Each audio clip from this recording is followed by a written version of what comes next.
I'm Phil Busenitz, back with you once again to moderate today's event.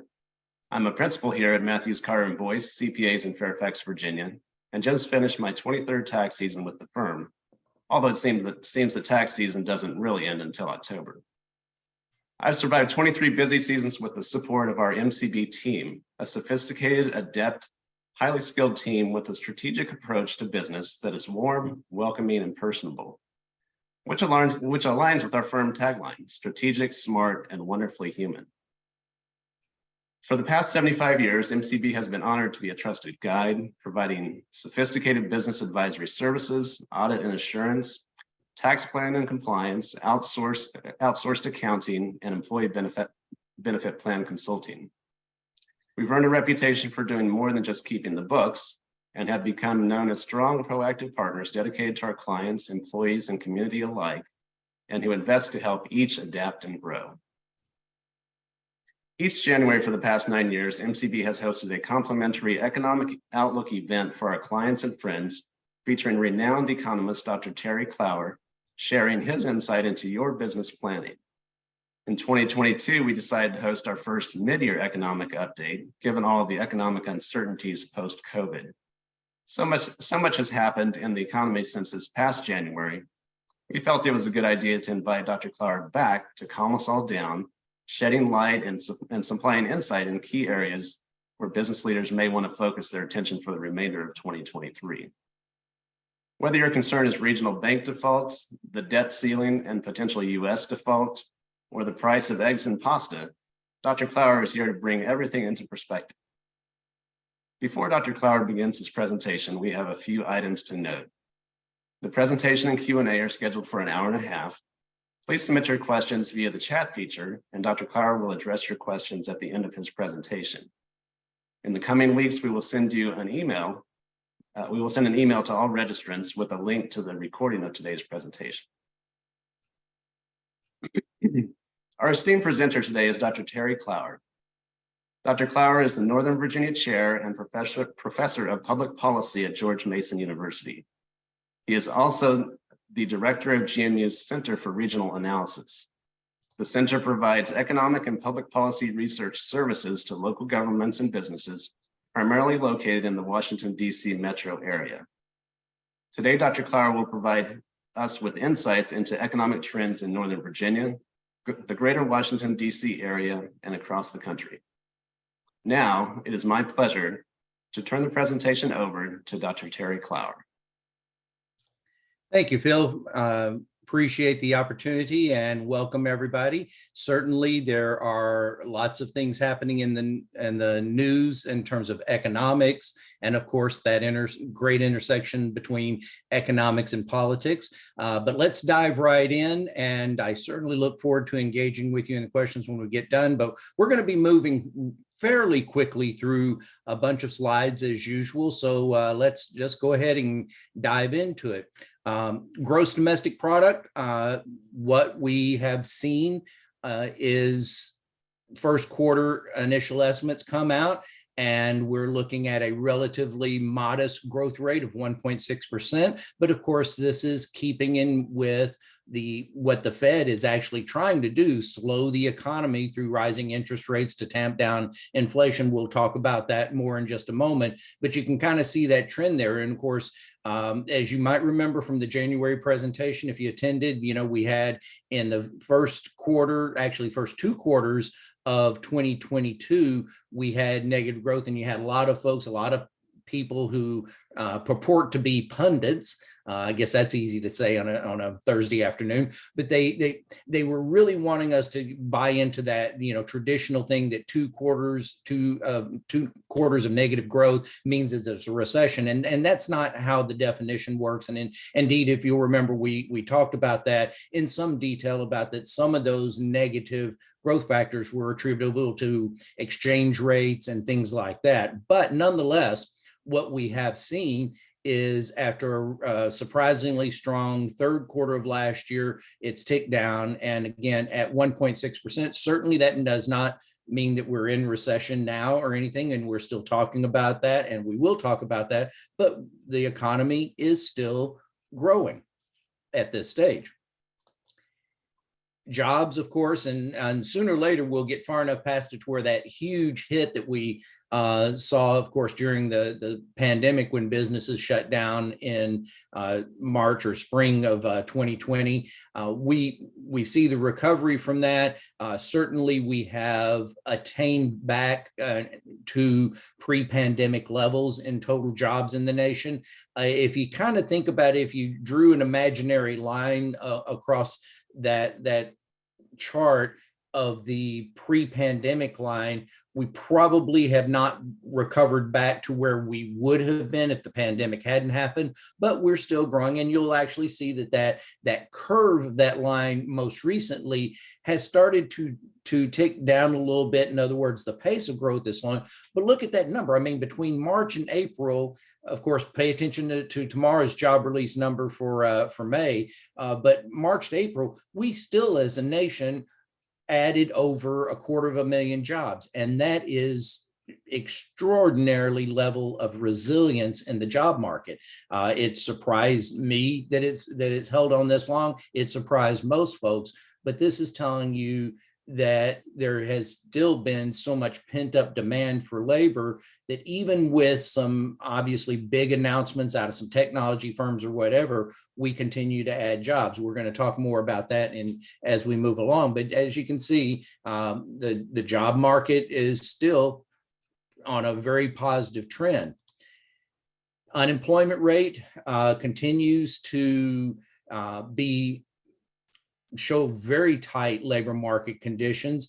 The thing that you'll note there, of course, let me just go through what we see here. That chart at the top, the darker green is the unemployment rate, the headline rate, if you will, also called the U3 rate among the technology geeks or the data geeks. The U6 rate, that slightly lighter green, that is the rate that includes folks who are currently in part-time jobs but would rather have full-time jobs. So in a sense, underemployed in that, from that perspective, that difference between the U3 and the U6 rate continues to narrow a little bit. And you can see the numbers on the side over there where in the past year or so, we've seen about a 0.4% drop in the U6 rate and about a 0.2% drop in the headline rate.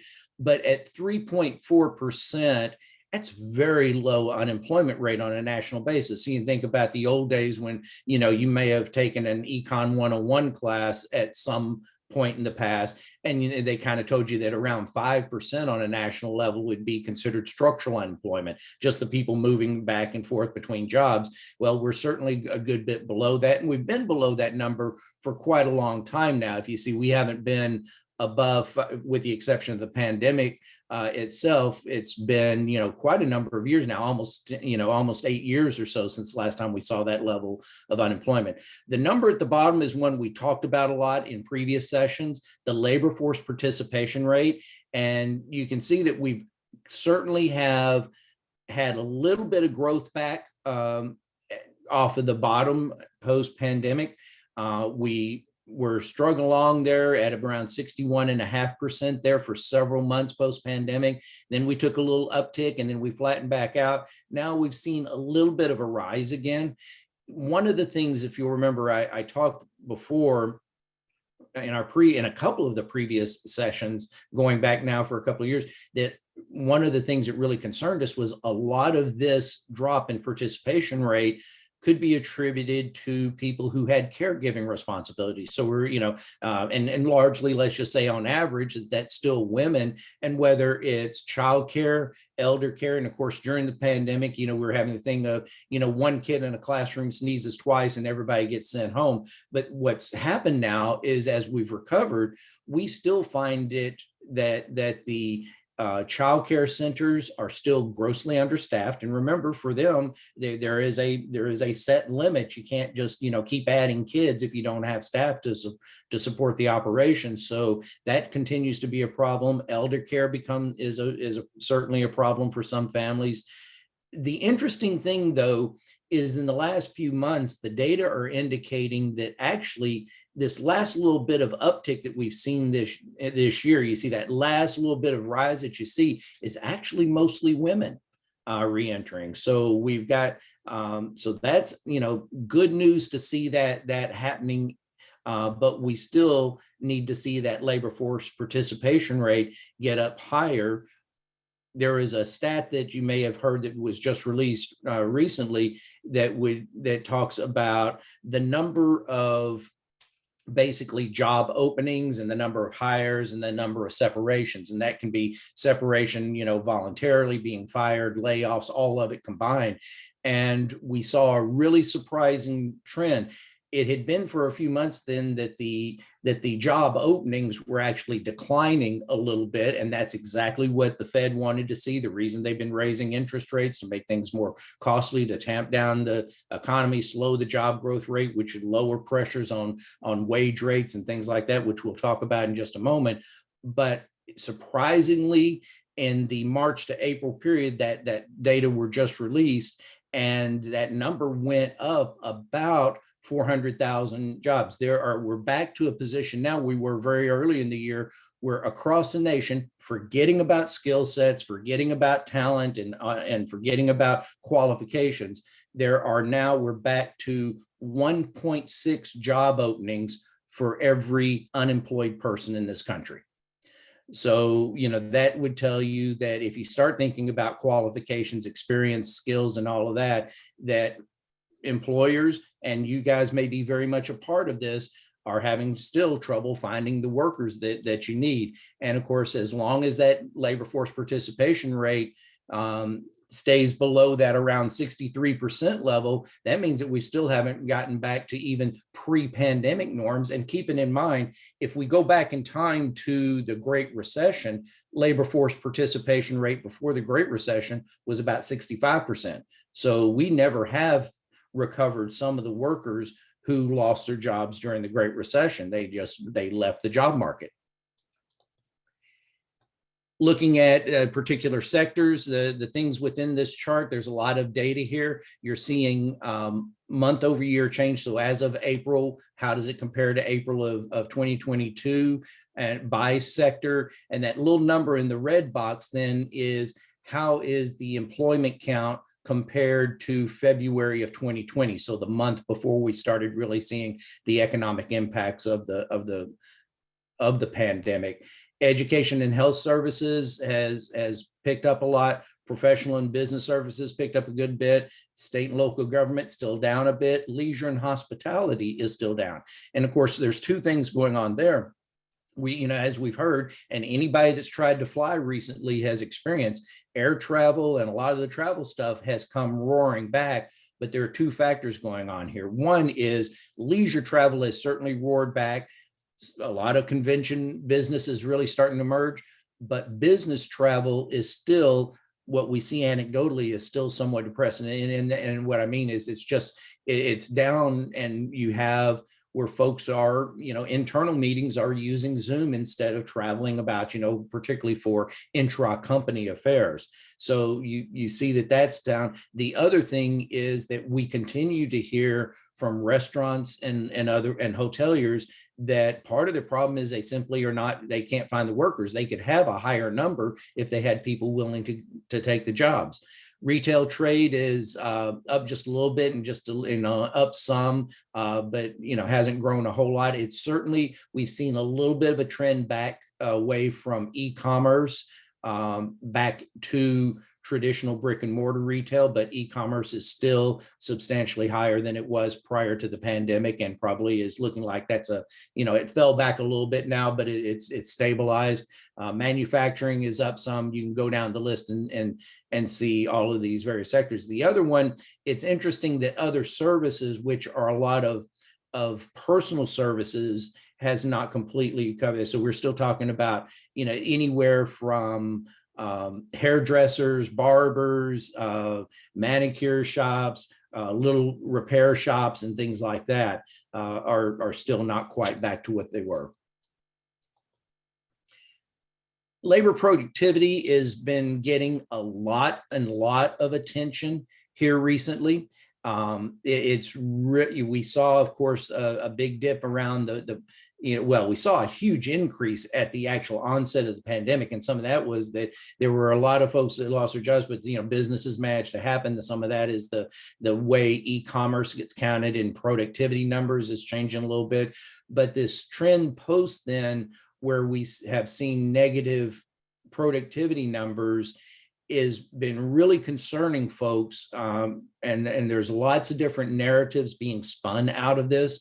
One of the narratives that's very interesting is some folks like, I'll mention a person like Jamie Dimon, who is basically saying that this huge drop off is because of all of the laggards who are still working from home, because if you're working from home, you're not really working, and that, of course, and that's an extreme position that's not really supportable by actual data. But there is, there is that.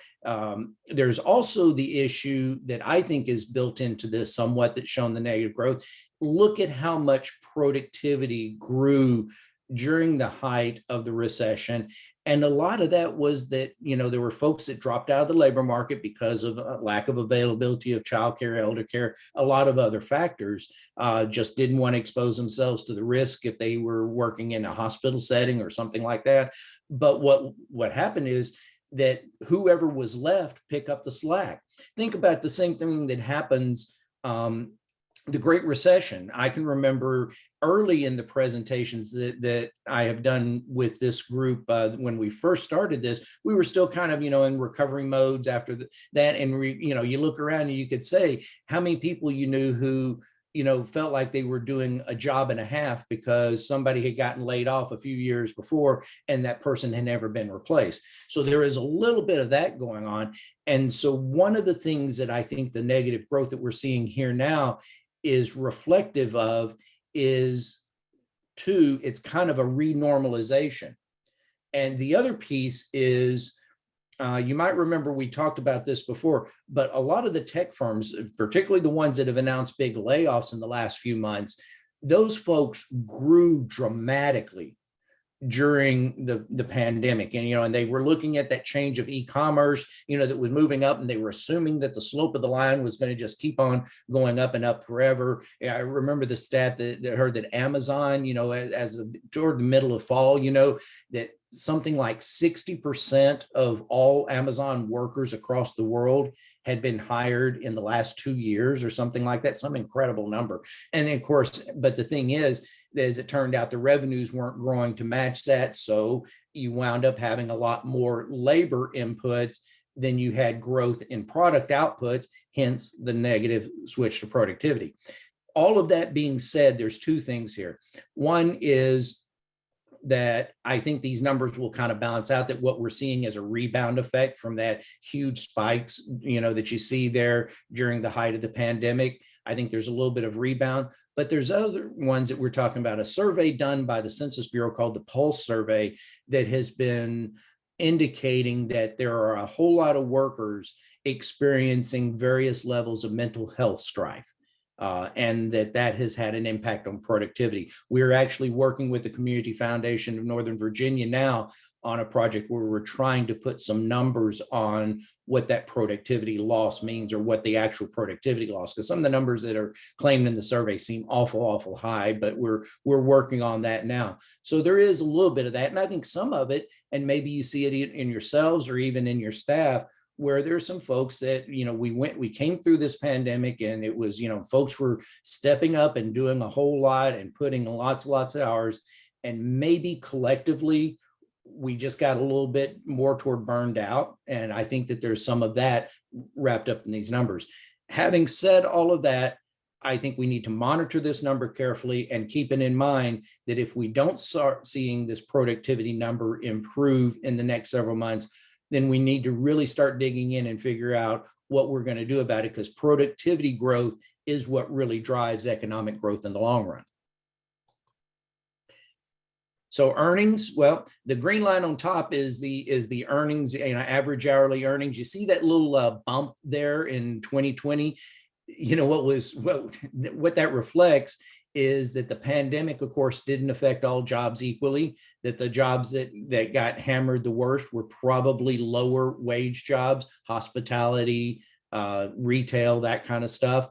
And so it actually, because more of folks in those kind of jobs lost their jobs, actually average weekly earnings went up a little bit. Let me also just remind everybody that what we're looking at here is weekly earnings, which is an hourly wage, but adjusted for the number of hours per week. So when the economy really starts slowing, when we really start seeing that the labor market is slowing, we'll actually see weekly hours drop before we'll see any drop of wages or a slowdown in wage growth.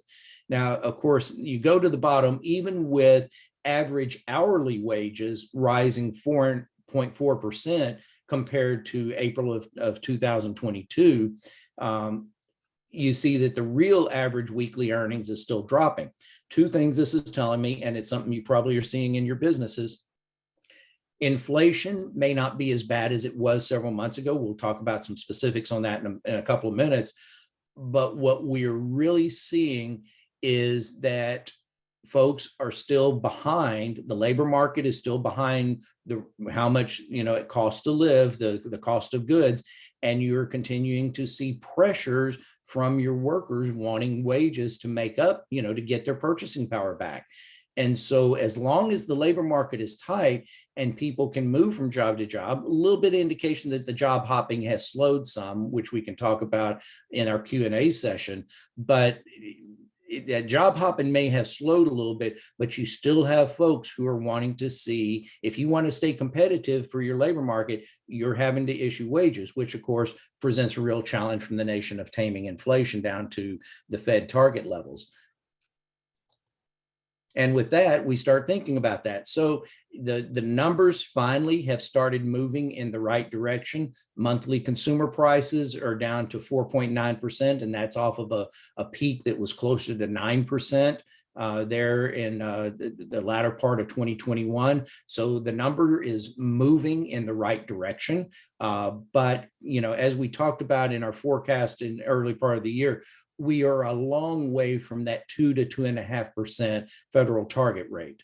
One of the things that's really interesting that you're hearing bandied about now is, is the Fed really saying that, no negotiation, this is going to be 2 to 2.5%, or if we get closer to say 2.8%, will they say, hey, that's good enough, we can start opening the spigots again a little bit on interest rates or whatever. And I'm just not sure about that. And of course, we don't know. I don't know that the Fed knows what it's going to do a year or so from now. But the important number here is that consumer prices have started to come down some. Some of that is built into oil and gas, and we'll talk more about that in a moment. Food prices in certain sectors have come down.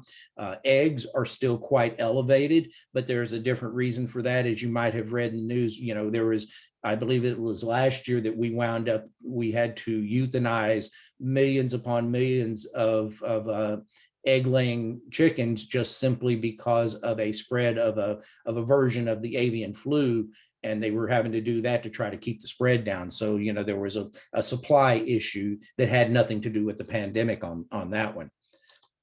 As I've mentioned to you before, I really like to monitor the producer price index, and you can see that number has dropped substantially. I will tell you that the month-over-month number has really dropped down a lot, and that the year over year for April was at 2.3%. So that is very good news. As you can see, though, the gasoline is down 8%, so that's driving much of it. Of course, energy is volatile. If something happens to disrupt the market flow of Russian oil, or if the Ukrainians start attacking Russian oil depots and stuff like that, if that conflict continues on, we could see that number spike back up. The one that causes me real pause is that third number that is on the right-hand side of the chart, where services, that component of the producer price index, is still rather elevated at 3%. And again, that's really, I think, mostly reflective of rising wage levels. And of course, so you're still going to have, even though the whole number looks a lot better, the underlying forces behind that are still suggestive that producer prices are putting pressure on that would keep us above the Fed target level in the long run, with the exception of where the energy prices are helping us in the short run.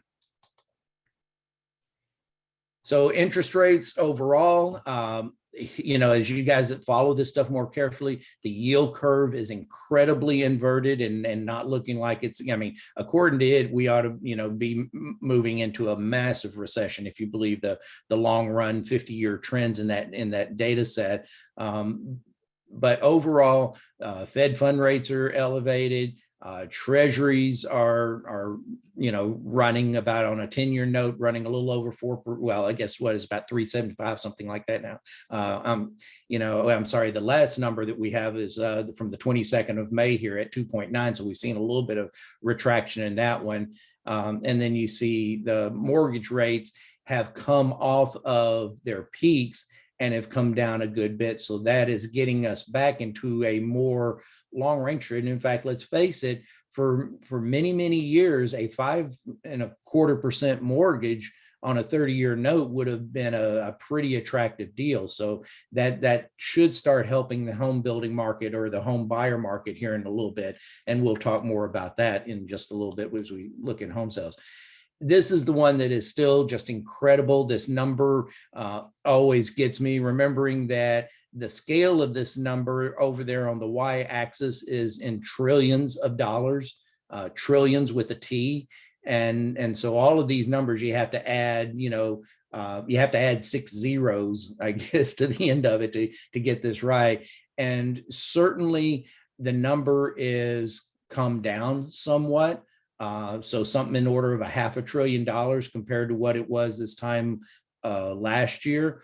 But what it really means in terms of interest rates is that the unwinding the Federal Reserve's position is going to take years, and that's going to keep interest rates relatively elevated compared to what was before. So this is something that if we try to go back to something more of a Federal Reserve balance sheet that's a little more normal from long-term perspective, we've got a long way to go, years to go, of what's going to be above what we became used to interest rates in the bond markets.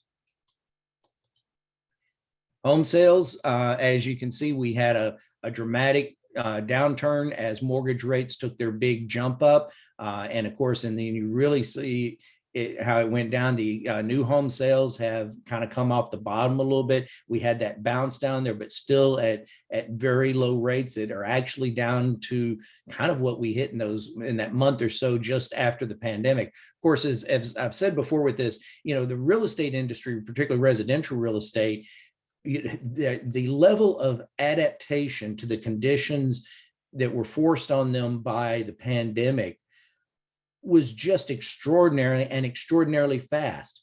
In something of very, not even 2 months, in something like 45 days, the way we do the transaction, going to remote closings, where, you're not sitting in a room and all the parties are there, signing document after document, from the way that we view houses, of having realtors, basically with a video camera or actually with their iPad or something, walking through a home to show a house, kind of thing. So we saw tremendous upheaval, but a tremendous shift in the use of existing technologies to have a business engagement. It was phenomenal. We should be writing about that in business textbooks for a long time to come.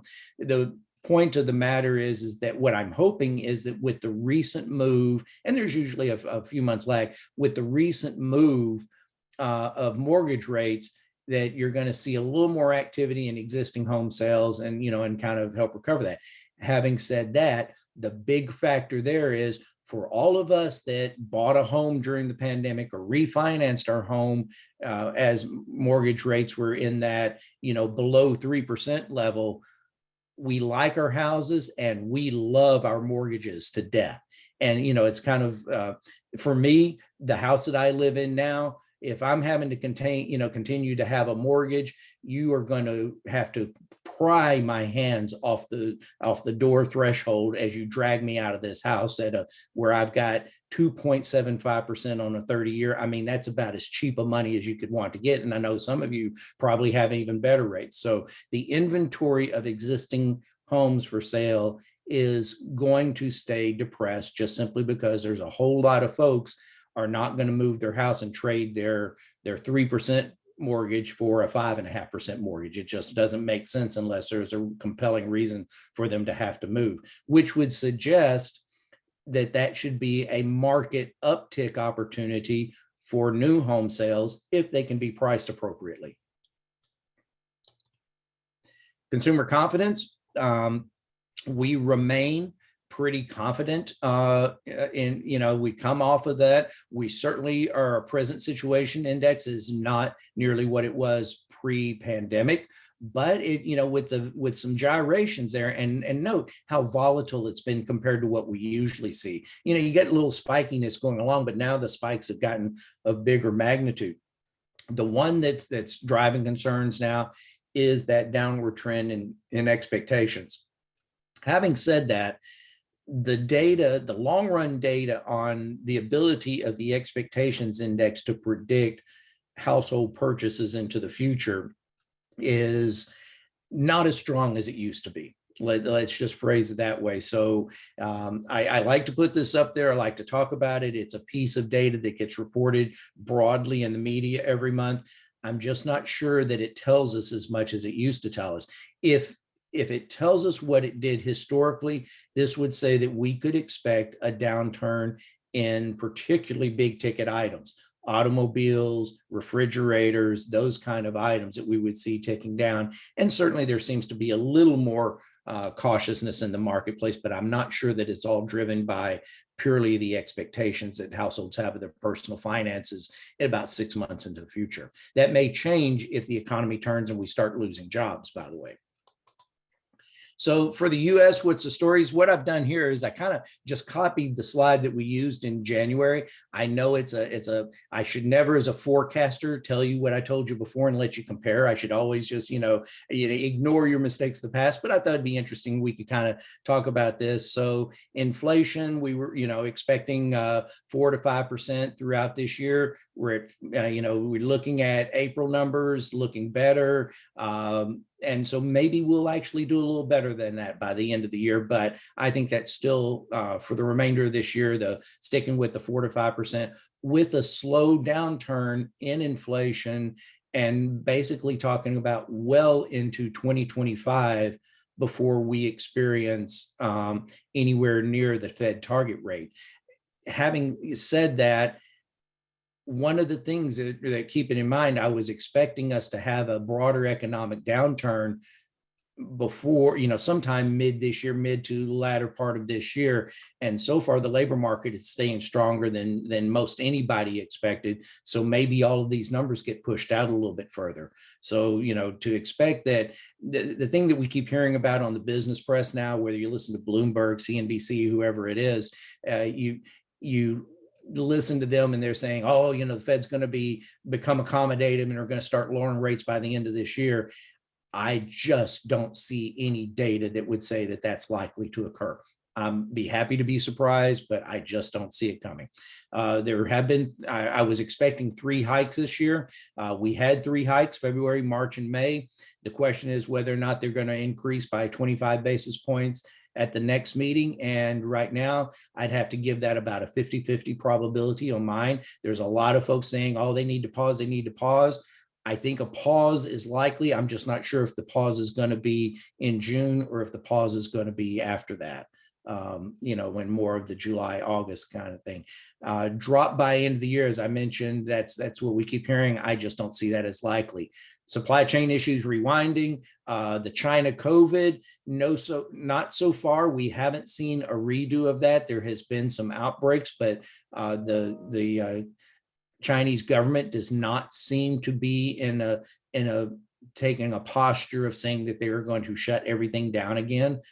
So we'll assume that that's not. And of course, the reason we're concerned about that goes to that little the little bullet point just above it, if China goes back into lockdown modes, that certainly will impact global supply chains.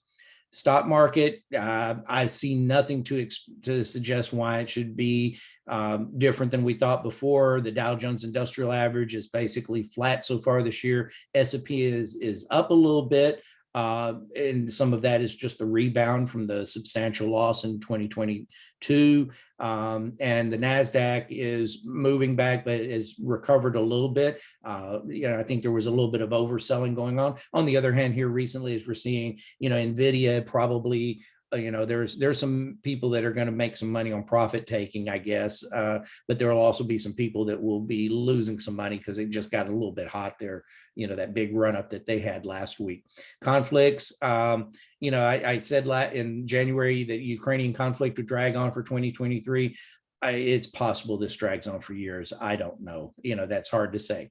The debt ceiling, well, we can be hopeful. We've shifted from hearing from second, third tier politicians, all telling us about what all the the evils of one side or the other side. Over the last few weeks, the House has passed it now, so we'll get to see the same activity and the same drama. Maybe it won't last as long. We hope it doesn't last as long on the Senate side, but it does look like a debt ceiling deal is going to get done. And it's back to the usual thing of, the politicians are using this to create attention and to create drama. They certainly managed to do that. If we start thinking about what would have happened, I don't want to think about what would happen if we defaulted on that. But if you really want to, we can talk about that in the Q&A session. So the bottom line, I'm shifting job growth turns negative more to fourth quarter instead of the middle of the year as I was expecting earlier. They'll slow their pace of rate rises, certainly recession, perhaps late in the year. Though, quite frankly, I think the odds of it being a relatively shallow and short recession are improving. And this is just riding that wave of strength in the labor market. Keep in mind that the recession won't be called until, we're well into it. And it is quite common for you to have positive job growth through the first even few months to, even a half a year sometimes into a recession before the labor market really kind of runs completely out of steam. So we'll see how that works out. But I think that, the soft landing or the immaculate disinflation, if you want to call it that, maybe, it's kind of working out so far, but we really don't know. And I think we'll talk more about this in the Q&A session. I do still think that if we have the recession toward the end of this year, maybe it lasts well into spring. So, maybe that last bullet point gets pushed out. So let's move on then into the Washington economy. What are we seeing regionally? Well, so this is the indices. And of course, I just started showing you these. This is a traditional thing. If you've been following the Center for Regional Analysis for any of its 30 plus year history, you will have seen these numbers before. That these are indices developed by Dr. Stephen Fuller, who of course, was my predecessor at CRA and then had his own institute, which now is a part of CRA. And these are very much like coincident index of what happened. In the red line is what's happening currently in the economy. And the leading index is what we're seeing, very much like the US leading index. We'd be saying, what are we thinking in about 6 months from now based on a series of data? And what we are seeing is that the coincidence index shows that we certainly are performing and kind of have largely recovered across the surface, not individual industries that have had some differential performance, but across the totality of the economy. We've pretty much gone past the point of recovery from the recession. We hit our job growth numbers back to pre-pandemic levels sometime about November of last year. So that continues pace. But what I would call your attention to is after the worst of the pandemic, look how volatile the leading index, the blue line on the top, has gotten compared to long run trends, to where month to month it runs just a little bit. And we've had now a couple of months of declining levels on the index. So, and this is causing us to have that if the index holds as well as it did, and this index You can see in the Great Recession that the index turned negative a few months before the Great Recession hit and was declared. So this thing has in the past had fairly decent predictive powers. And if that's the case, then we are likely seeing the early indicators of a downturn in our regional economy. This is a number that we've talked about before. The key issue here that I want folks to realize, to take away, to talk about over coffee with your friends, to talk with your local legislators and your local board of supervisors, anybody you can get to listen to, just understand that we can pat ourselves on the back for how well we've done in the long run. But the fact of the matter is that over the last decade, more than a decade now, this region has trailed the nation, both in terms of job growth, the rate of job growth, and the rate of economic growth as measured by gross regional product. Our heyday, then when we were really kicking butt, was in the early 2000s. Obviously, the latter half of the 2000s, of the aughts, we were recovering from the Great Recession. We did better than the nation, but a lot of that was because of the underlying benefit of the federal government. We don't ever fall as far as the rest of the country does in recession. But you see, since then, the pace of fall off from national averages has actually accelerated over the last 4 or 5 years. And so we want to really start looking at the underlying causes of our, what appears to be a lack of economic competitiveness. Notice that I didn't try to go past the pandemic, because that's just going to, that doesn't tell us a whole lot of anything right at the moment. Overall, job growth and long run average, 55,000 year over year job growth would be a really pretty good year. You can look at the long run. This is still recovery mode. So you have to put it in that context, but you'll note that the pace of the growth has slowed dramatically, especially over the last several months. And in fact, pretty much for the last year, it's gone back. This does not mean that we're this strong, that we're still seeing some of the effects of recovery. And I expect that this number is going to slow, and we'll talk more about that in a little bit. Federal government continues to drop down. Down to 370,000. I heard an interesting stat the other day, and we'll talk about this in another context, but I find it amazing. 30% of the federal workforce is currently retirement eligible. And you just think of what kind of disruption that means. You think about how hard it is for others, for businesses to find jobs. And I think that we are starting to really see that in the federal government, is they're having a very difficult time of finding workers. And I'm going to talk more about that in just a little bit in a slightly different context. Federal spending, of course, is staying. That number that you see on the bottom, that's talking about, the current number. So that number will build out as we keep getting the year-to-year data. But what I want to note to you is you can go back to that period in around 2010, and you see that drop off that occurred after that. And then you saw that really big dip between 2012 and 13, that the Budget Control Act was there, but it's bound up. And of course, and then just has skyrocketed in the pandemic era. Certainly there's a lot of that spending has kind of run its course, but there's going to be a lot of it still programmed in. And naturally we have the infrastructure spending. The last estimate I saw still said that there's about a $500 million of stimulus spending. $500 billion, $500 billion of stimulus spending that has not been, that was originally authorized, has not been actually allocated. And of course, I'm hoping now, given inflation and everything else, that they just kind of leave that alone and it disappears into history. But federal spending remains strong and will continue to remain strong. There's one thing about the budget deal that I can tell you is it doesn't do much of anything about anything. It gives a little bit to either side at all, but in terms of actually reducing the deficit meaningfully, that's going to allow us to slow down the growth of the national debt, it's virtually meaningless, I think, this version that got passed. Professional and business services. we've talked about this before, but let me just remind you that we've got two key components of this: the green, professional sciences, technology. This is lawyers, accountants, computer programmers, researchers, things like that. Research kind of, and when I say people, I'm talking about industries, of course.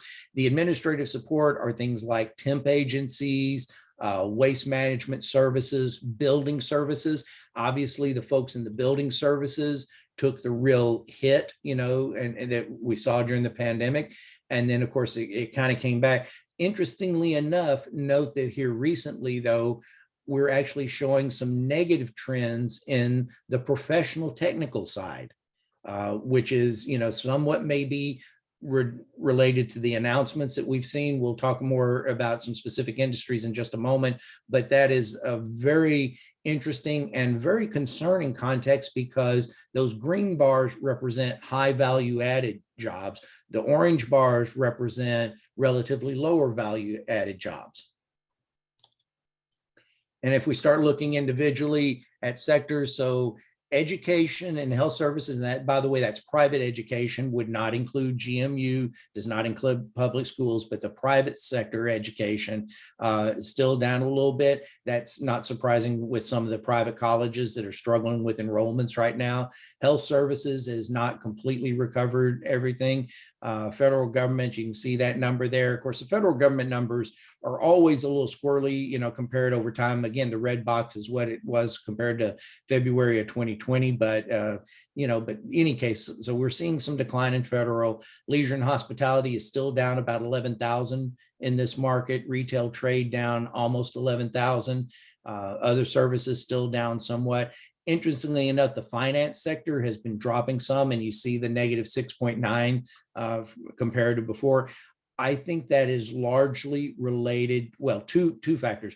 A smaller extent has been some mergers and things happening in the financial sector, regional banks merging, stuff like that. That's a little bit of it. I think the bigger impact we're seeing there is the slowdown in home purchases that impacts, of course, mortgage origination and mortgage brokers and things like that. And so that's financial services that you're seeing that have declined somewhat.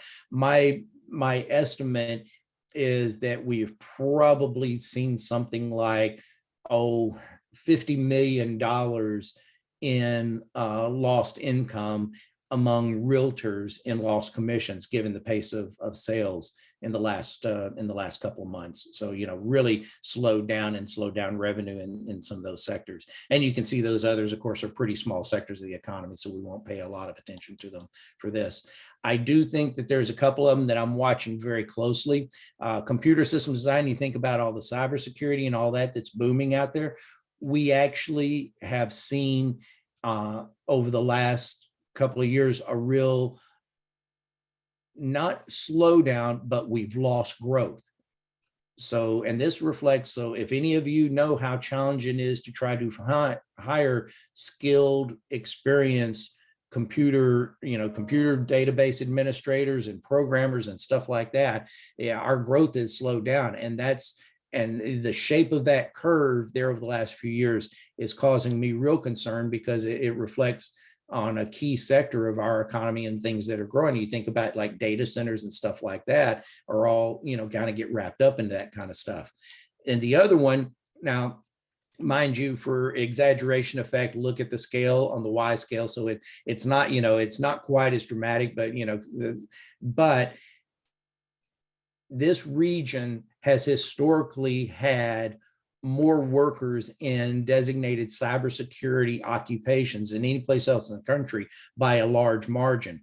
What this tells me is that if you go in that latter time, this kind of the latter stuff where we're talking about since 2020, since the pandemic, we're losing pace. We're losing, and that's I want to make a point about that here in just a minute, of where this is just one indicator of us losing some competitive advantage. And we'll talk about some whys here in just a moment. Quickly moving through District of Columbia, certainly they're struggling a little bit now. They because they get more impact from the work from home stuff that we can talk about. Their recovery hasn't been quite as strong as other areas. And you can note that they remain notably above pre-pandemic levels still.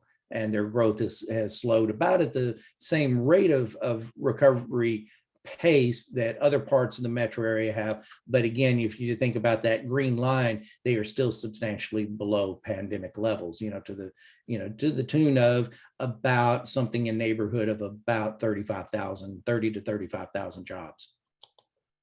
Suburban Maryland is again, the pace of recovery slowed much more dramatically.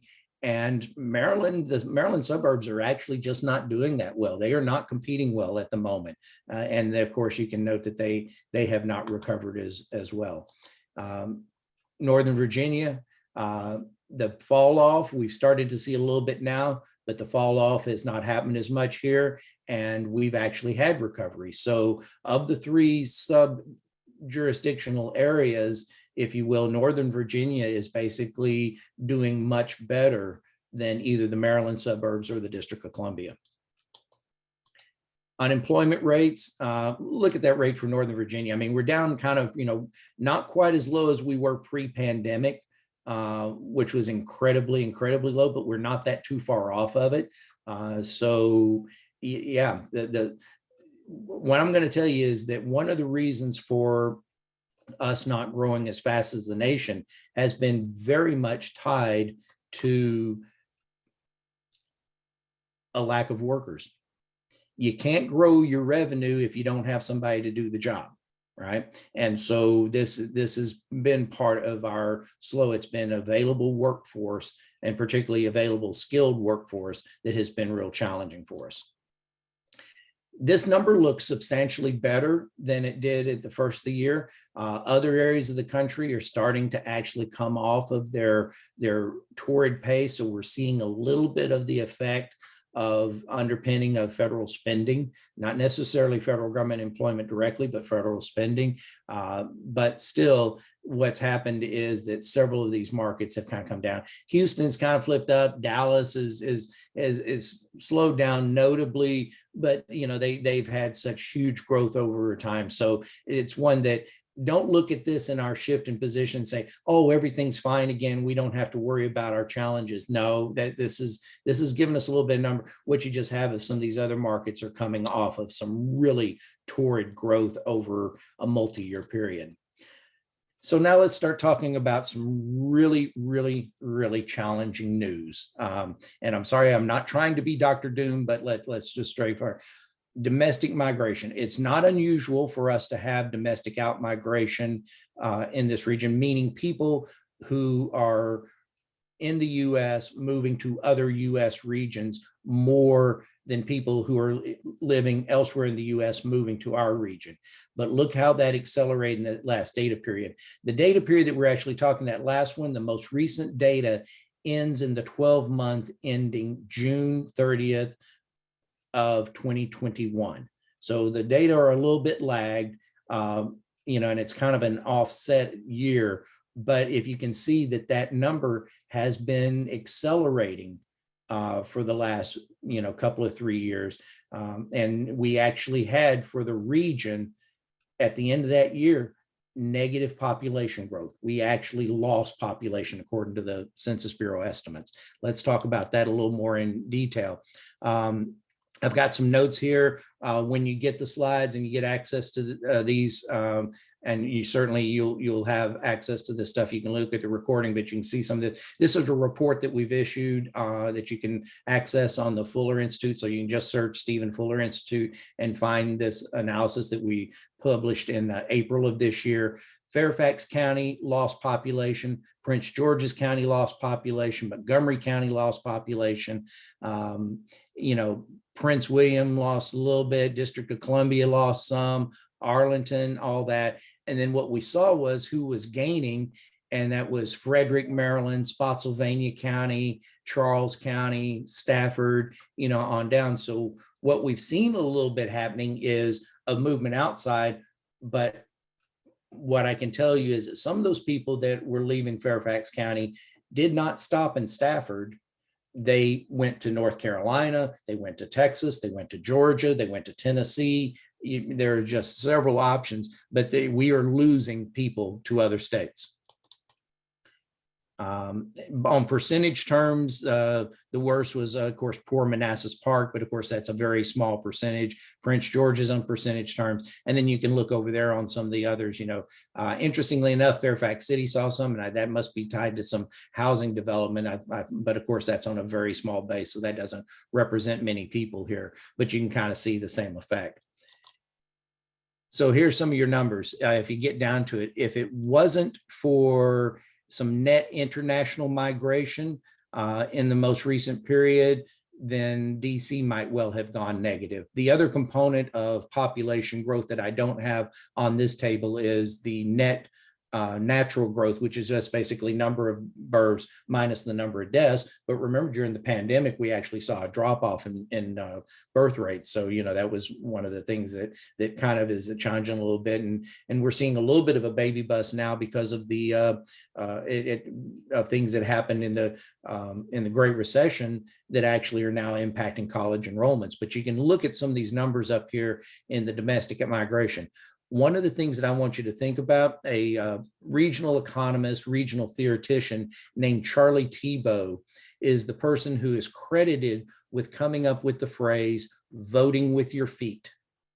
And what we are seeing here is that we've got an increasing number of folks in some of our key large jurisdictions are voting with their feet and going elsewhere.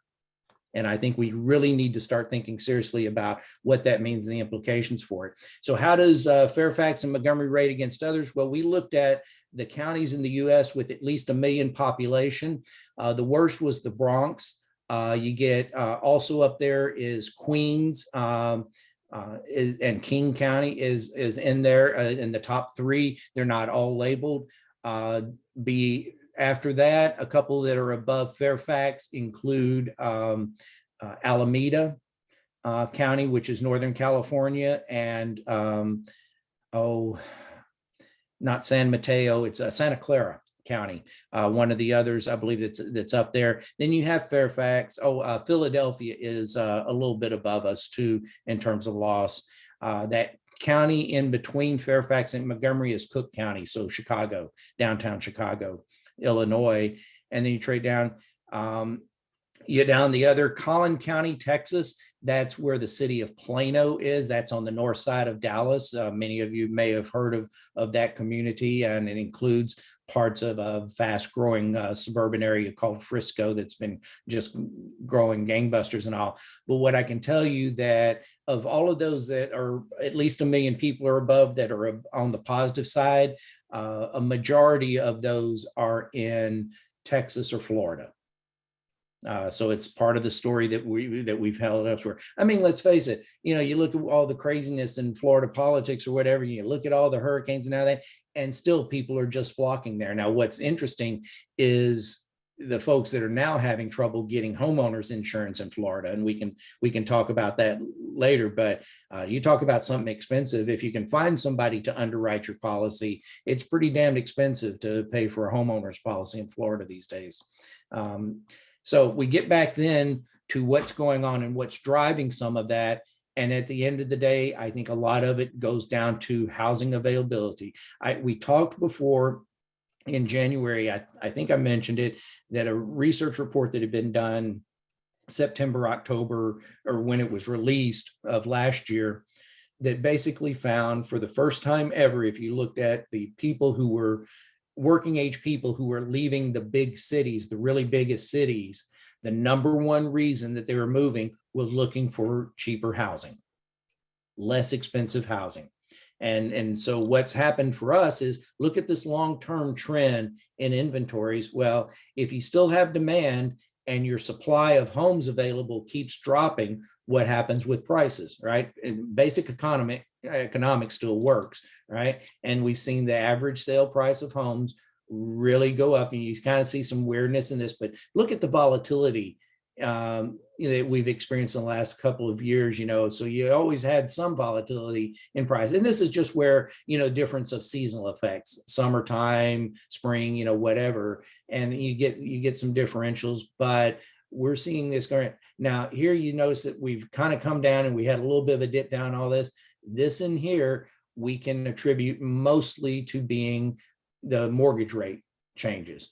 Lisa Sturdivant, who is a friend of mine and is chief economist at Bright MLS, estimated the example she used was that if you'd bought a home in Arlington in August of 2022 versus buying the same home in Arlington in 2021, because of price change and the mortgage rate change, your monthly mortgage would be 44% higher for that person buying in August of 2022. That kind of a dramatic difference in affordability. And here, what we have here. So let's look at where we are at. This is a data series available from the Council for Community and Economic Research. They've been gathering this data for a long time. The data are gathered by volunteers, so it's not like you have it for every area. I used to do this for Denton, Texas, where the University of North Texas was located. And you basically, once a quarter, I would send out staff to, some would be calling doctor's office of how much a basic treatment was, or a dentist office, going to the grocery store to buy a basket of goods, going to Home Depot to buy other type of goods. You basically, you were just doing a price index. And what this tells you is how does your region, how does your locality compare to the national average? So 100 is the national average. Arlington, Virginia is 41% higher than the national average. Orlando, 5%.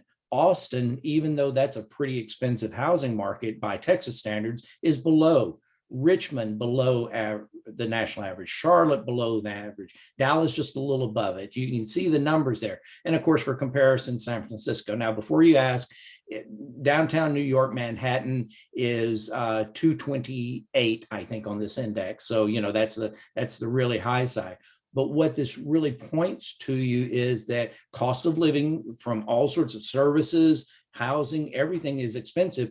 And what I'm going to argue to you is that if you start looking at Dallas, Charlotte, Atlanta, Orlando, one of the things that's been great, that's always great about living in this region, is that we're high amenities. Well, what's happening is these other markets have grown up a lot, and they are now offering amenities. No, they don't have the National Mall. No, they don't have the Smithsonian, but they have lots of amenities. And so what it's getting to now, I think, is that the differential in amenities is not offsetting the differential in cost of living. And I think, and with a lack of availability of homes, or the kind of homes that folks want. Remember, I have told you, I think many times before, about some research that was done by Virginia Tech's Housing Research Institute this has been 5-6 years ago now. And they were looking at millennials, and their finding is that millennials, when they start forming households and start having families, they want to live in single family detached homes at about the same rate as previous generations. Now, if you had somebody that was raised in Manhattan, raised in New York, something like that, they want to live in a condo, that's fine. But, this whole thing about having affordable housing that's not just a condo, but is what they want to live in, and at a price they can afford, is increasingly a real challenge for us in terms of labor force retention. How do we keep these people? How do we attract workers to the region? I'll speak more to that in just a moment. And we are getting near the end. So we saw, throughout the last couple of years, building permits, actually, the issuance of building permits by local government actually jumped up a good bit. It's fallen off in the last couple of months here that we have in data for, but it had jumped up a lot. But the key thing that I would tell you about this, a building permit does not mean that you get a housing start out of it.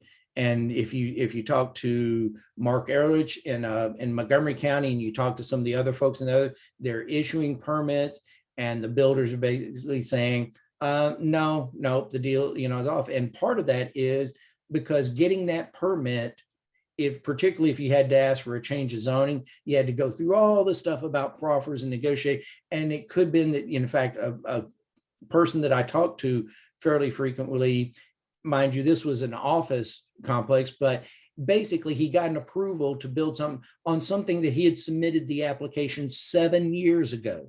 And of course, his answer was, no, that deal's done. No, the financing's not there, whatever the case. And I think that's what we're seeing, is that some of these things that are being issued now, yeah, it sounds great that you've issued housing permits, but the market conditions and the lending rates and even the willingness of our middle scale bankers to jump into some of this, is not good at the moment. Now, it's not as bad as with office, of course, but it's still, just because you issue the permit doesn't mean that you get the sale or the new market. Which brings us then to some of our things that are going on. As you might have heard, the District of Columbia particularly is not doing well. The back to office rate in the district is about still 40%. The suburban jurisdictions are seeing higher than that, but downtown many people still call it a ghost town. And what we're seeing is a real drop off. The vacancy rate has been climbing. It's a little bit flat here, but keep it in mind that this does not include the vacancy rate as measured by sublets. So you still have people that have not basically bailed on, to pay penalties on their existing leases, but but that doesn't mean that all of this is actually occupied. That you have some businesses that have been trying to sublease part of their property and they're not having much luck. And this is even spilling into the Class A. For a while we were saying, and earlier in last year and even in January, we were saying that Class A was seeming to hold up pretty well. Well, Class A is starting to see some negative effects now. Effective rents have flattened out over the last couple of years, and you're seeing a lot more in terms of incentives being offered for occupancy. Right now, if you're looking to expand your business and expand your office footprint, you can probably find some pretty good deals in the marketplace, at least compared to what you would have seen, 2 to 3 years ago. So there is certainly some growth there. The big issue that we have with all of this, still, this is mostly talking about Class A property. When you look at the Class B and C, the vacancy rates are horrible, getting worse. There's not a lot of demand for that kind of space. People are trying to attract workers back to the office, to good office space, not old 30-year-old, 35-year-old offices without amenities and, just, not nice places to be in. And those places are hammered in terms of market. And importantly, the loans on those places are coming due in the next 2 or 3 years. And there's little indication right now that the bankers are interested in renewing those loans. I heard a number on Bloomberg. This has been 2 or 3 weeks ago. It was talking about nationwide, we have $1.5 trillion of notes on office loans, on office notes that are coming due between now and the beginning of 2025, for which the lenders are indicating to their borrowers, you're not going to get renewed on these terms. And that, so this is something that's kind of it's beginning to be a little bit of the sword of Damocles hanging over us, if you will. So let's talk about work from home for just a moment here, because we're hearing a lot about this. I have heard some folks that have told me, and I mentioned it earlier, that the whole answer here is force the federal worker back in the office 5 days a week and everything will be hunky-dory, we'll be fine and all of this. And I'm just not sure if that's true. And if you think about it, propensity to work from home. This was some study that was done a couple of years ago. We use this data extensively on some work we did with WMATA and helping them understand what the post-pandemic market was going to look like. We can talk about that more in the Q&A session. But you look here, look at those occupations there. And I'm sorry, this image is a little bit blurry now that I'm looking at it. But education services, professional, scientific, management of companies and enterprises. That means headquarters, finance, insurance, information, all those, that's our regional economy. That's the vast majority of what we do in this region, particularly the high value added. And you look at those propensity, ability to work from home. And so we're continuing to see that. We're continuing to see the work from home. And it's just what I think what's happening now is it seems like we are getting to a point where the 2 to 3 days a week in the office seems to be becoming a little bit of a market norm for those who can. I appreciate that it may not be fair if you're in an occupation that's face to face. And of course, you have some people that just, would prefer to be in the office 5 days a week. And I think that the businesses are going to be accommodative of that. I think that you'll probably find less businesses accommodative of the person that never wants to come to the office, except for some of the old traditional ones that we used to have with that. You think about salespeople, computer programmers, things like that, that they, a lot of what they do is not group kind of work. It's in, head down individual work or field work where you don't, you're hot desking. And I think that whole hot desking thing and what does that mean for total amount of square footage that you need per employee is going to continue to be really below what we thought of as long-term trends on this. All of that being said, we are now at least hearing that the federal government is going to issue some guidance about that they want to kind of get the workers back in, not 5 days a week, but more of that, probably 2 to 3 days a week is what it seems like, though the agencies still have flexibility. I will tell you this, though, we've talked to multiple agencies, people, senior, not the head of the agency, but senior operational people, just anecdotally. And they're telling us that they're hiring remotely now because they can't attract a local worker to come to work for them for federal pay. And they can't attract, they're offering people jobs. And what they're hearing is, yeah, I'll take your job, but I'm not moving to the DC area for that, for that job. If you'll let me stay where I'm at, I'll come to work for you. And that's kind of what they're doing. So go back and remember that thing that about the number of folks who are work eligible or retirement eligible, I should say, in the federal government, 30%. If the federal government was to just do this rule and say, hey, everybody has to be at their desk 5 days a week, I think you would see a substantial portion, don't ask me to say a particular number, but I think there'd be a good hunk of that 30% would say, nah, I'm done. And then instead of 350,000 federal workers in this region, we might wind up with 270, 280,000 workers. Well, what does that mean to the broader economy? Because those federal workers on average make pretty good wages. And there we go into occupations. I'll go ahead and just skip through that. You guys can look at this at your leisure. So what are our stories for the region for 2023 and beyond? Well, this is kind of what we talked about, except that I would tell you that the data, more than what we had at the beginning of the year, are telling us that the retention issue is worse than we even thought it was.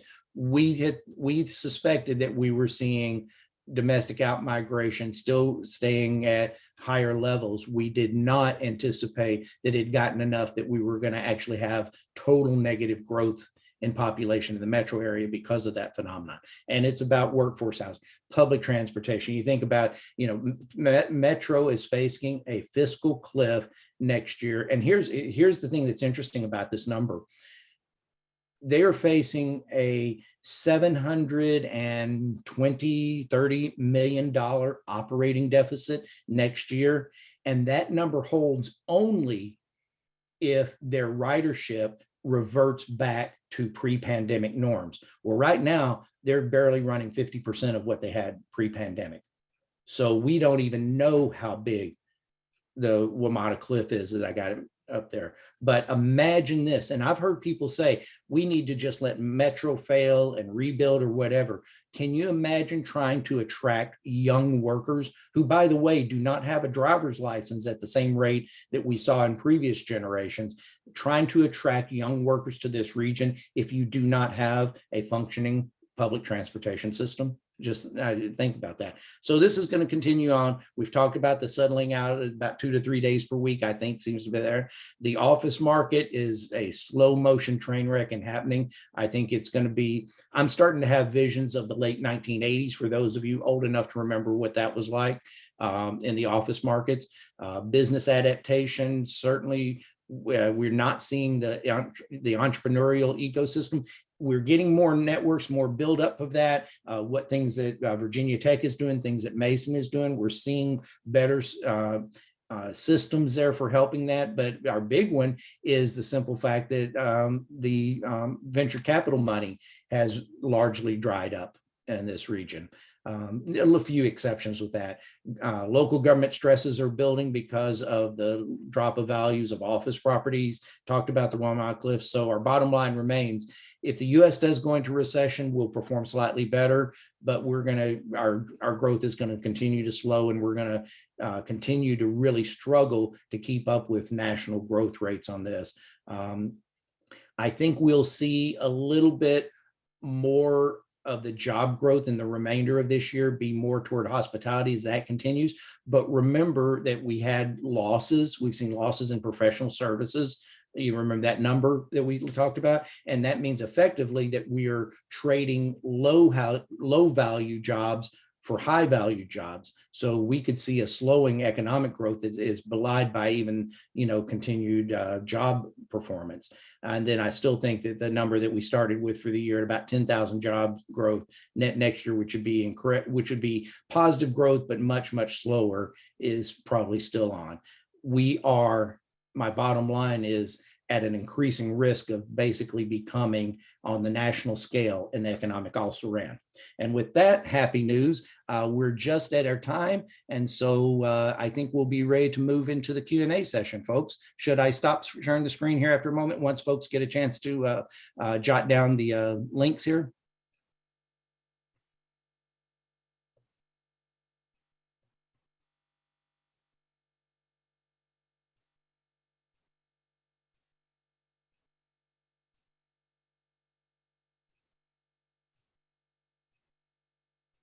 All right. Well, thank you, Dr. Clower. That was very informative as always. We've got quite a few good questions that have come over. I'll stop sharing the screen now, and we can put back up the that slide later if folks need to get the links for the social media contacts. Yeah, I think that's the right call. Thank you. First question. Looks like we have, as of last night, at least a big step toward a deal to avoid the debt ceiling crisis. What are the key items small business and government contractors should be aware of in the deal as you know it, and how will the deal impact economic growth? So with a little bit of exception for a couple of very specific sectors, like, little deals that were cut in, like the Mountain Valley Pipeline getting approved, or if you are delivering services to low income individuals who might have more work requirements and all that. But quite frankly, across the board, on average, the deal that is being signed on is an economic nothing burger. Nothing burger? Is that what that was? Yes. Okay. I haven't heard that term before. You've got a bun and maybe a little bit of mayonnaise, certainly not mustard, not anything spicy, but there is nothing else on the sandwich. Okay. All right. This one just came in. Metro service is terrible. The Orange Line is now experiencing its fourth shutdown in 5 years. Will we begin to see more suburban hubs with shared offices and that are served by and more transportation alternatives? So I certainly would think that would be one approach for how businesses could start managing this, what it means in a hybrid work environment.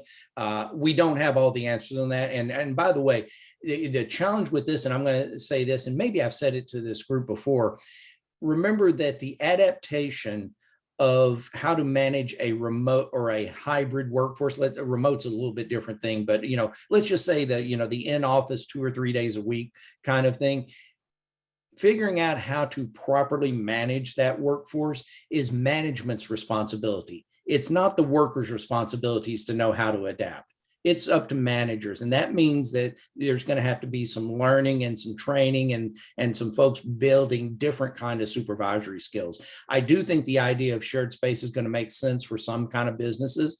I think it's going to make some, and certainly we need to have a very well functioning transportation system that has as much to do about highway miles and thoroughfare miles, as well as the public sector, the public transportation. I mean, I'm very excited about the potential for bus rapid transit in this region to start making a difference, because we don't have the money to build any more rail lines. And quite frankly, I'm very disturbed that some of you might remember the Ray LaHood report that came out a few years ago, basically said, here are some functional things wrong with Metro. Administratively, they are not doing right. And so the agreement was, Metro said, we will fix those, but we need the cash. We need a cash infusion now. We need more money from the jurisdictions now. And everybody said, fine, but fix this other stuff. So now we fast forward 5 years and they're coming to us saying, well, we got a fiscal cliff. You need to send us more money. And you look, and none of those administrative things have been fixed. And I think there's a lot of folks now just saying, now hang on a second, but, and of course, then you get the whole deal about what's going on about road infrastructure. We have folks that are just, one of the funny things, and I'll put this out to the audience if anybody has an insight. If we start building a road now between the NEPA requirements and everything else, it's years before they in place. They say they don't want us building roads because of the environmental impact. But if you believe what the administration and what the car makers are telling us, 5 or 6 years from now, most of us are going to be in electric vehicles. So what's wrong with building roads? I haven't quite got that figured out yet, but the short answer is, in the long run, we need that. What I'm also going to tell you we need is a movement away from the old Euclidean zoning stuff and more to form-based codes that would say, keep something looking like it is, but get less worried about what's happening inside the building. Okay. And next question, considering the tough job market, domestic and global staff outsourcing is to be a solution for a lot of industries. How does this impact the economy in the long run? Well, there's two things. Is that one, I'm not sure that outsourcing it now, if we're talking about outsourcing domestically, I'm not sure where, that you gain anything, because the people that are hiring the outsourcing company is having just as much trouble finding workers as anybody.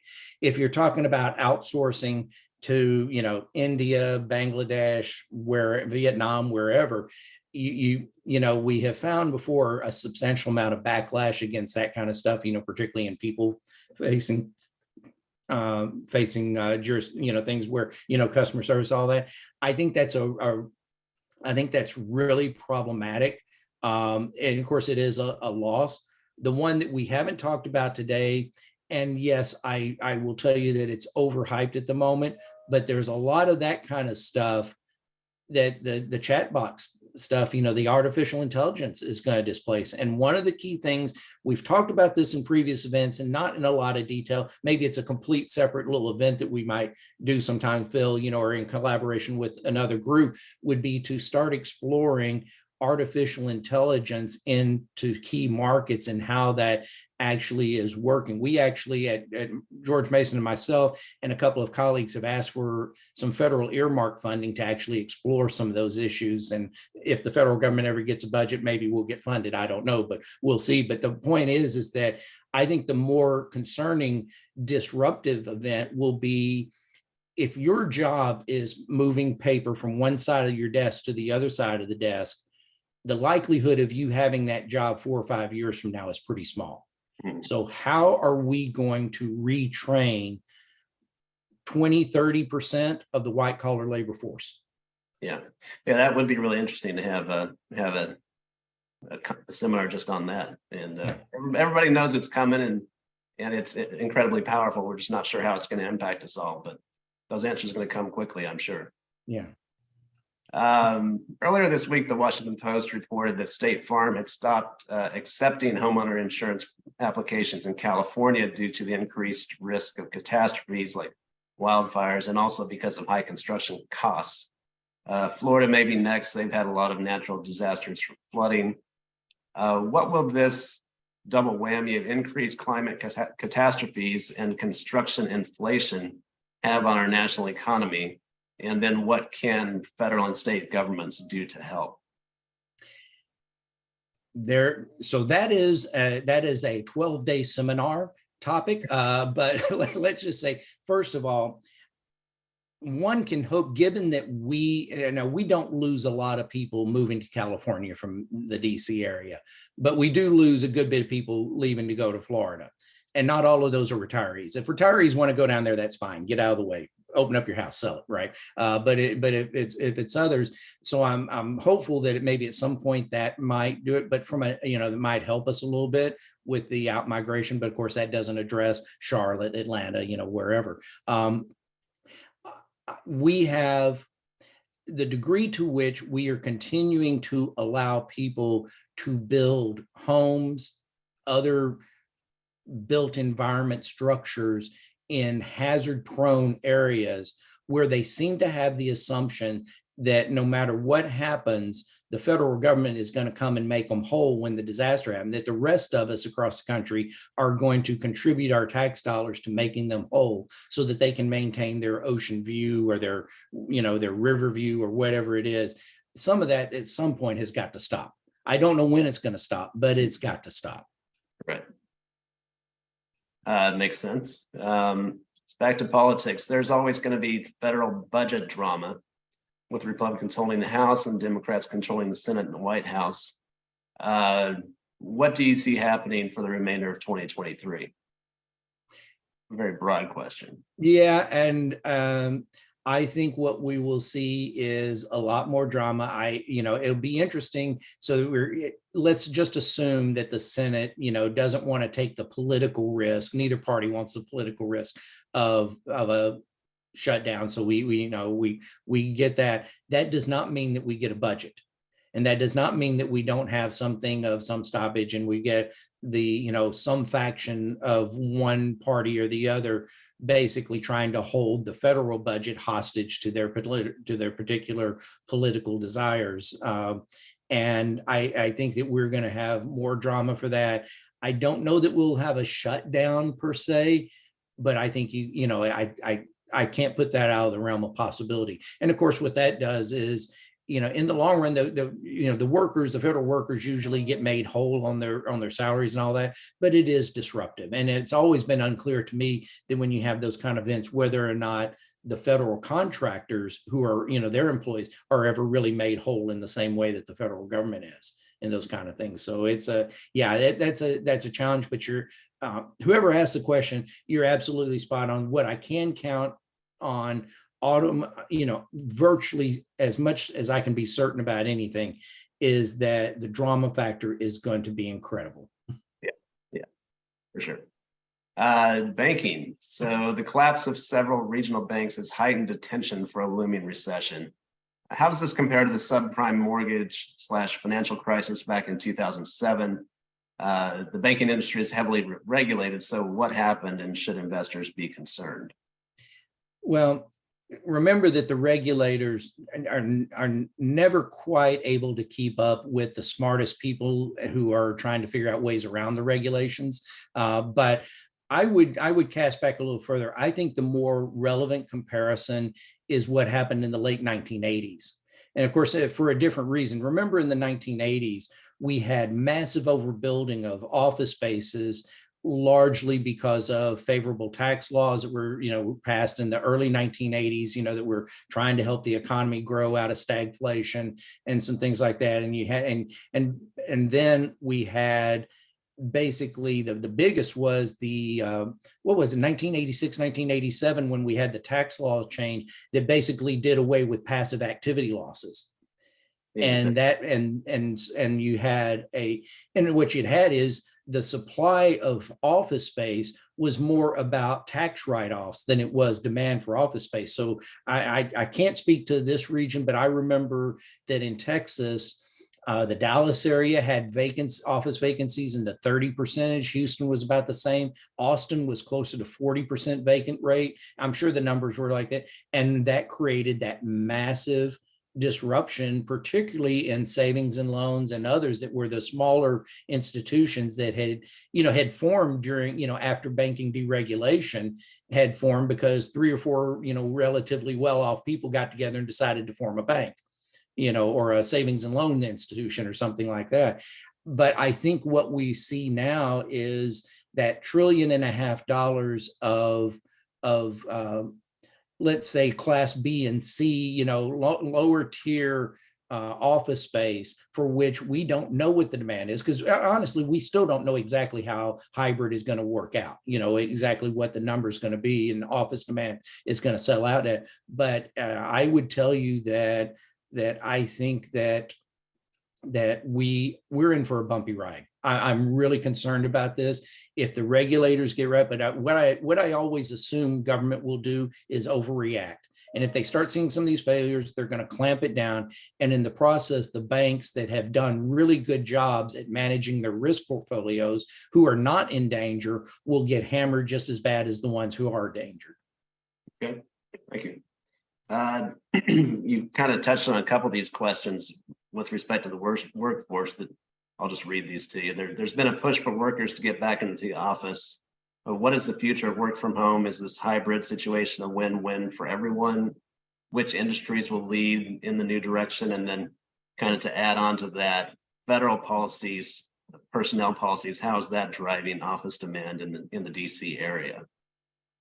Well, federal policies are being blamed with some degree of fairness for the current tax problems and the valuation problems that are being faced in the district. However, let me say this, that I have recently been told by somebody who's in the right rooms at the right time that the CEOs of the tenants of many of the downtown office buildings are saying that the real problem now is not about unwillingness to come to work because of pandemic fears or any of that, but that the safety and security, the crime rate in the district, and particularly around metro stations, has gotten so bad that workers are afraid to come in. And so they're saying, no, I'd rather stay at home than work in the office. And then you see these awful things of, a shooting on a metro train. Right. Right. So Metro has got to get its security act together, because I think that and the fact is the job market is still strong enough that if employers push too hard, then workers can just say, I'll go find another job. Right. Switching gears a little bit, environmental, social, and governance policies and practices have been pushed over the past few years, and the Bud Light and Target situations are recent examples where an ESG initiative has backfired as they lost significant revenue and market share. Consumers have become aware of their impact in a capitalist market. So what can and should businesses do to navigate and learn from these recent situations? That is, I tell you what, the world is changing, where the old rules that I grew up with, where it said, the best strategy for any business was to just shut up and do what they do well, and that's run their business. Mm-hmm. But that's not what everybody expects now. So it's a very difficult thing. It's a very, and I'm reminded there is a strategic communications firm based in North Texas that I still follow their emails. They send out this little newsletter once a month, and they have what they call the Bimbo Awards. And it's awarded to either a CEO or a politician who says something completely stupid. By the way, your freebie for today is never, ever, if you're in the spotlight, if something's gone wrong, never, ever say something where you say, I am not this. I am not a criminal. I am not a pedophile. I am not because the thing is in the media and in public perception, the only words that register are everything after not. There'll be a meme made out of that, right? Yeah. And so the point of all of that is that I think my default position would always be to just focus on your business mission and all that.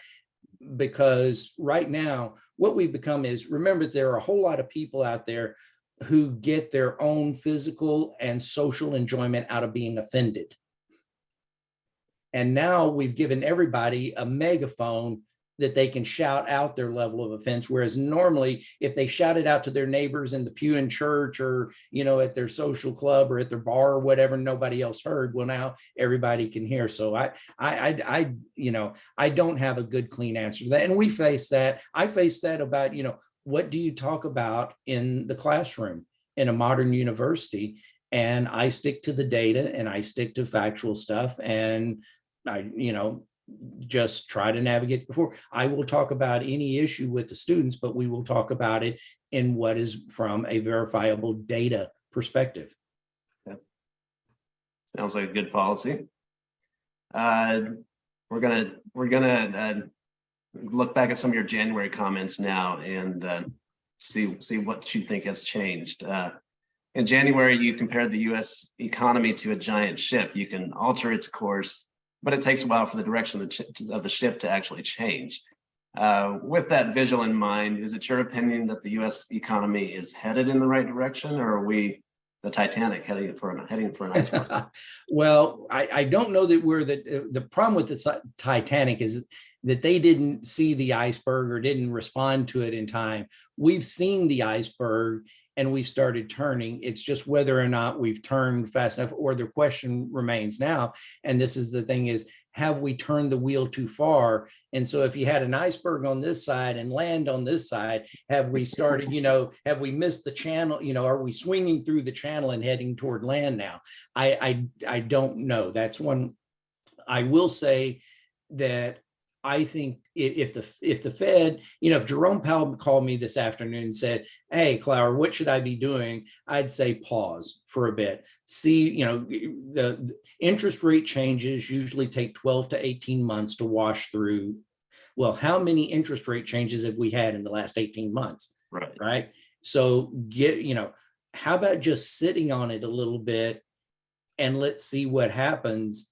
And before you make your next rate decision. And that in all does not mean that I agree with the folks that are saying that the Fed should start lowering rates by the end of this year. Mm-hmm. That just makes no sense at all to me. Right. That sounds very 1970-ish or 1970s, 75, 76, kind of thing. In January, you mentioned that producers were absorbing some of the higher production costs of inflation. But that would not last and the cost would be passed on to consumers.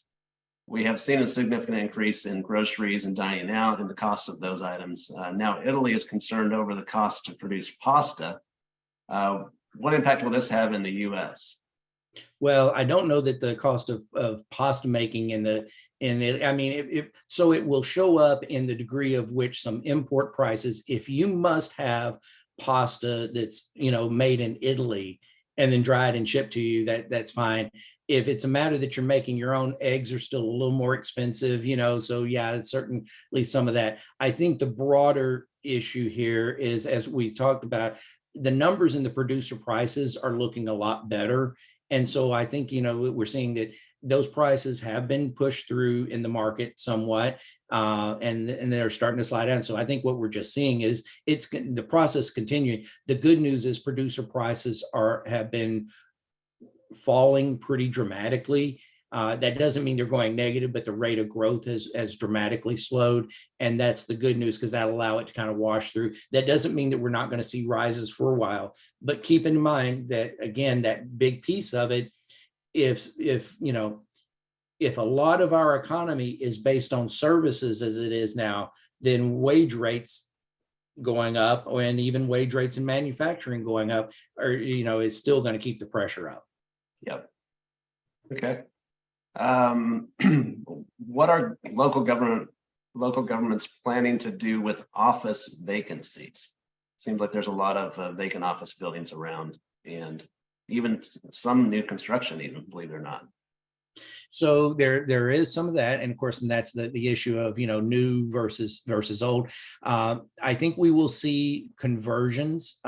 Oddly enough, if you get down to it, the base plate of an old building, I'm talking about a more than 30, 40-year-old building, is probably more conducive to a conversion, particularly conversion to residential, than say a 1980s or I'm sorry, 1990s to 2000, era building. Their floor plates are just not right, and so there's only so much you can do. You've already seen some. We've got a handful of buildings in DC that have been converted or in the process of being converted into mixed use, so residential and some retail and all that. Alexandria has actually done a couple of buildings where they've converted into school buildings. Quite frankly, I think that any voter should be telling the local supervisors and the school boards that you will throw them out of office if they vote to build another from scratch, from the ground school building, until, because you can convert older offices. Now you have a little bit of thing about neighborhoods, and you need to be cautious. That I appreciate all of that, but the cost of construction, I mean, an elementary school in this region, I haven't looked, I follow this in other states more than I do here, but I would guess that you probably, it's got to cost 85 to 100 million dollars to build an elementary school in this region. Why? Use up some of the stuff, and you think about offices and classroom, that's some internal structure, and maybe you have to do something about adding some bathroom capability, some expand. But in any case, so it's much different. Interestingly enough, you may have seen in the paper recently that Amazon is buying 4 office buildings in Loudoun County, all of which they're going to tear down and use the land for data centers.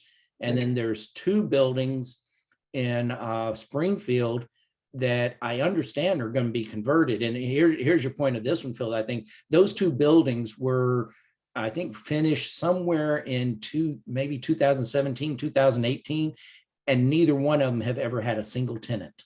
Really? And they're being converted to data centers? Is that what you're saying? Yeah, and what I'm not positive on that one is, are they converting the existing building into a data center, or are they going to basically tear it down and just recognize? But does that tell you something about land values in Loudoun, where it becomes now the better financial choice is to basically buy the building, tear the building down, and then have the land value underneath it, which is what you really want.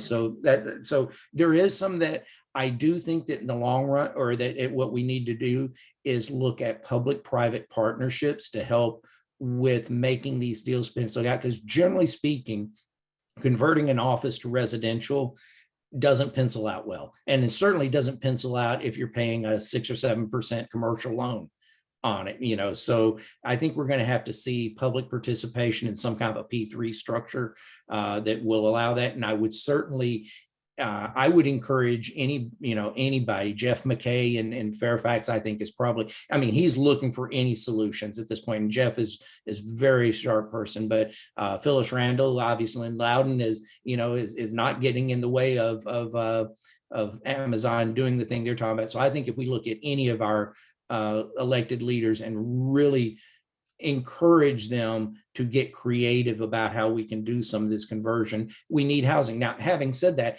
no office building is going to get us that single family detached homes that we need to have on our inventories to be attractive for some segments of the market. But we have many others who are quite happy to be in a condo or in a rental unit. So are you saying there should be local tax incentives to encourage conversions? And I think, I don't know if incentive, I would rather us do P3 kind of things instead of just incentives. Incentives to me always has that thing about, do you just hand a check to a developer? I'd rather have it to where it's a partnership and to where local government can participate in the upside. You said P3, can you? Yeah, public-private partnership. And so that, and I mean, and that's how we build the toll roads. Those are public-private partnerships. And so we have the models for how to do, those kind of negotiations. Obviously, a building's a different, than a toll road.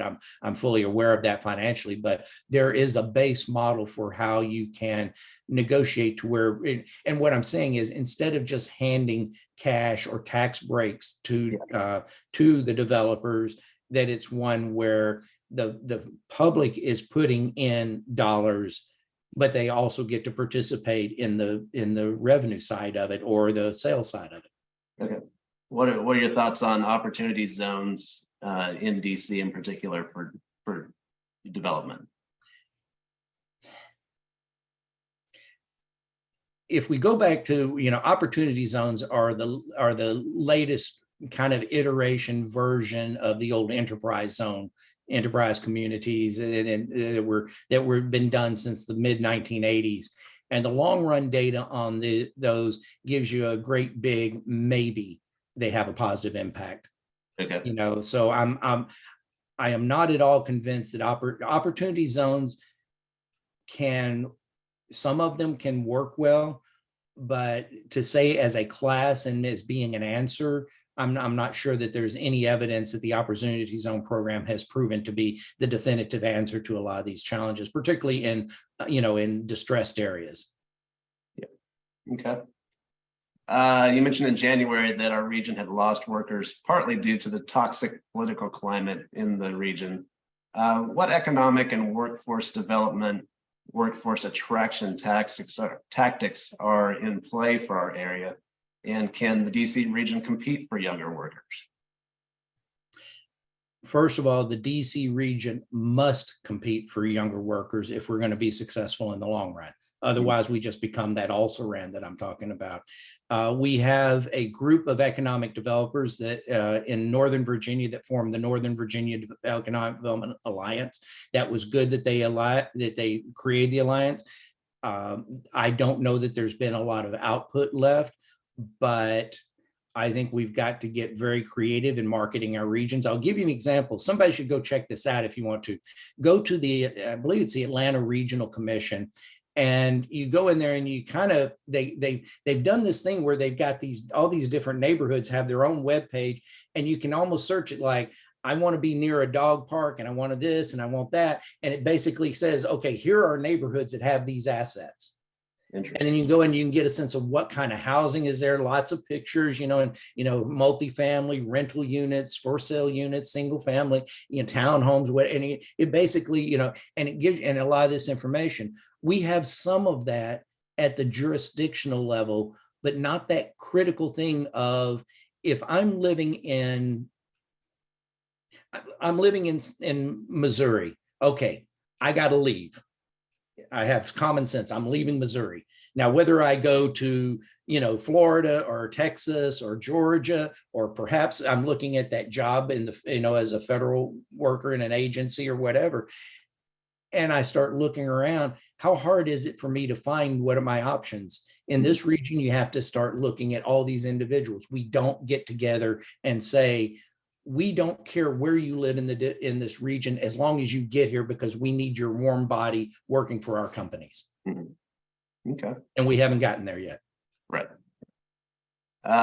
So our small and medium-sized business clients that are on this call are interested in this question, and kind of a general question: what actions, given our economic uncertainty, what actions should small and medium-sized businesses in the DC metro area take now to ensure their long-term success?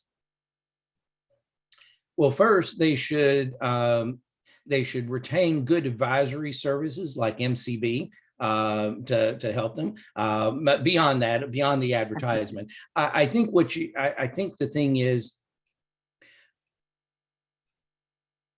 I would be doing my planning as if we were entering a tough period where lending is going to be very difficult to get for small businesses. So don't overborrow. Pay attention to your bottom line, your balance sheet very carefully. Look at your assets, look at where you're putting, and don't, I would be a little bit cautious. And I know that can be self-defeating if we overdo it, but I would look at that. I would very much be investing still in people. And I would be, and what I would be doing is be sure from a management's perspective, if it looks like it's better for that person to really be in the office 3 or 4 days a week, as opposed to 1 day a week or something, that you really look for ways of incentivizing theirs. And that doesn't mean monetary, pecuniary incentives, but you look at real ways of doing that. You onboard staff, you look for the staff, though, if they want to be independent, let them earn it. Let them demonstrate that they can be effective and productive, in a hybrid environment. But I think what I would do more than anything is just be real cautious about, a couple of things. I mentioned earlier that if you were a business that was expanding, you could probably find some really good deals on space, but I might not want to get myself locked into a 10-year lease at this point, right? Yes. So be careful with the cash you have and go slowly. Yeah. Proceed with caution, I guess. Yeah, and until we know the direction, until we know how successful the Fed has been with this, with the turning the big ship. Mm-hmm. Let's see. The Harris Group has reached a deal to purchase the Washington Commanders. Will their proven success in other markets lead to economic growth for the DC region?